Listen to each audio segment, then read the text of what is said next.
So hey guys, for today's video, I want to tell you about my experience with Madison Comic-Con. This is the first time that the Madison, Wisconsin area ever had a Comic-Con. This is something that a company called Wizard World provided for our area.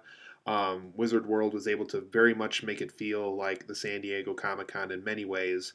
We really didn't have, like the panel things like what San Diego Comic Con might do as far as like, upcoming films go and things like that. But merchandise and Q&As and celebrity meet and greets, celebrity autographs, celebrity photo shoots, all that stuff was offered here. And for today's video, I'm going to be mostly talking about my personal experience with this event, as well as certain celebrities that I've seen at the event, celebrities that I briefly got to talk to at the event since I didn't have a VIP ticket, so I was only able to see two of them very, very briefly, and I'll talk about how I was able to do that. Um, and then I will share with you, what things I was exactly able to do at Comic Con and things that I was aware of, but things that I probably didn't quite get to as far as time went.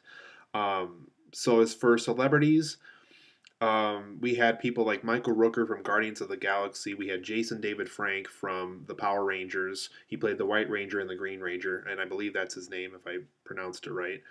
We had William Shatner from Star Trek, Billy D. Williams from Star Wars, Ernie Hudson from Ghostbusters, Brett Dalton from Agents of S.H.I.E.L.D., the TV show, Bruce Campbell from Evil Dead, and Lou Ferrigno from the Incredible Hulk TV show. So we had a ton of celebrities here, and the thing is, those are actually only some of the celebrities that came. In fact, we had even more than that.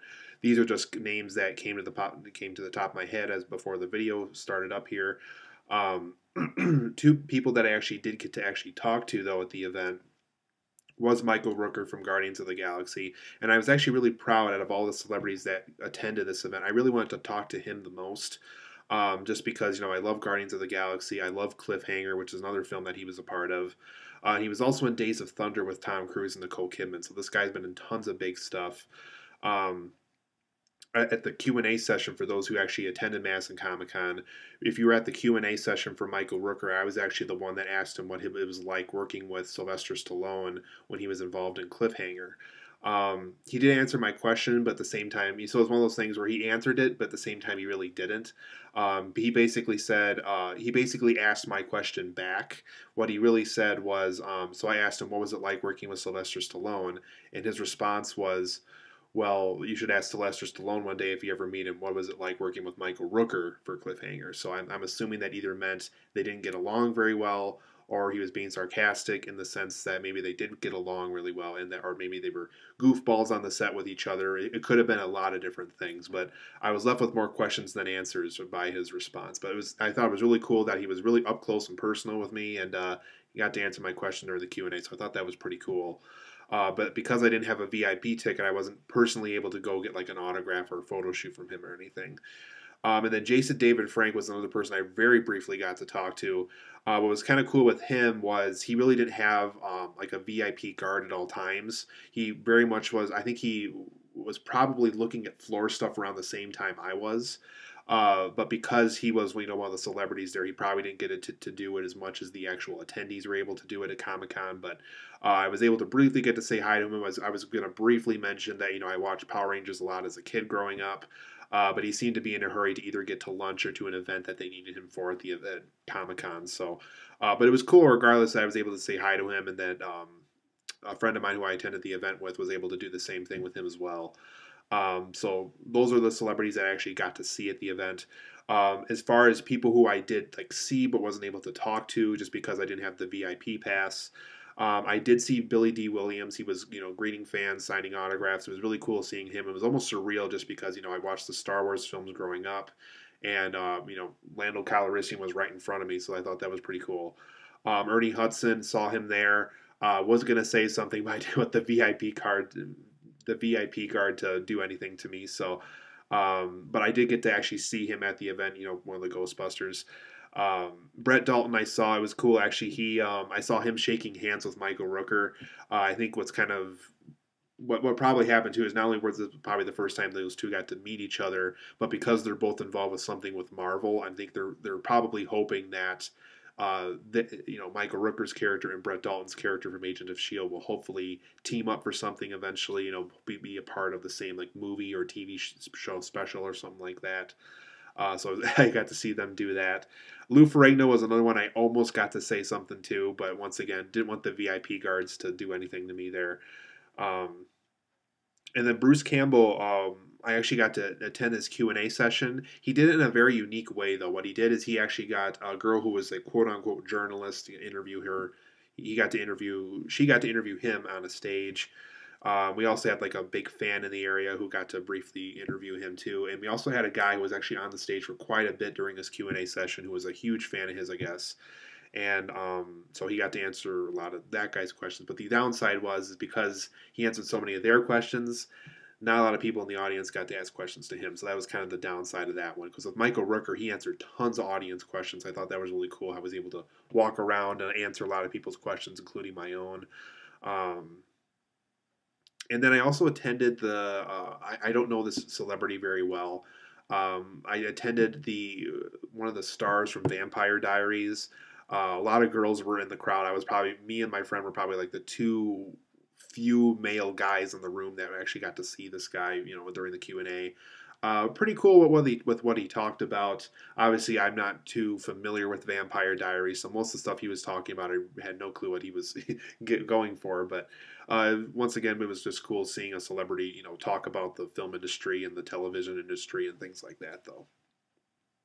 And then as far as what I was able to do at the actual event, the merchandise floor was definitely something I spent a lot of time with at Comic Con. I actually bought stuff that I'm going to show you later in the video of things that I actually bought that people were actually selling on the floor at Comic Con. So merchandise I spent a ton of stuff with. If you like comics, if you like figurines, if you like shirts, if you like illustrations, if you like music, if you like DVDs, all that kind of stuff was there. So if you like anything, movie related or comic related or even art related, you're going to have a ton of fun on the floor at the Comic Con event just because there's just tons of merchandise that they sell.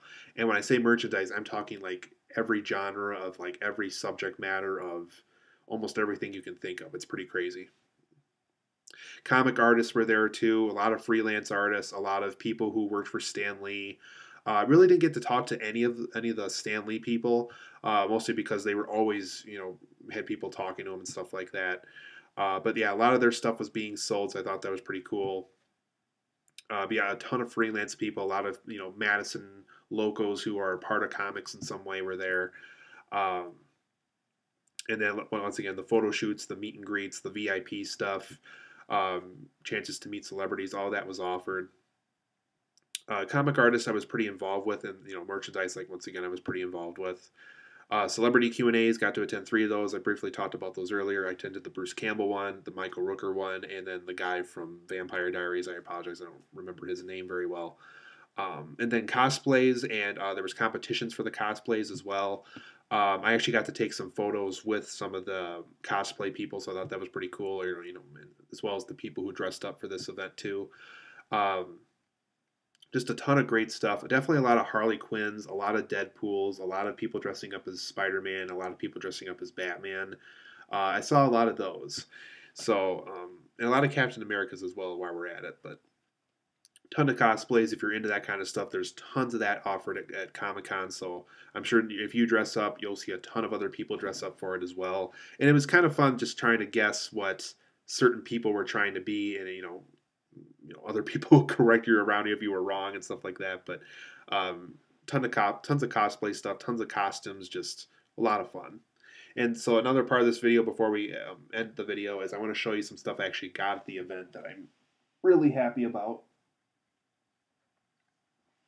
Got a Mario decal. Hoping to put this on my MacBook Pro when I'm filming the video on here.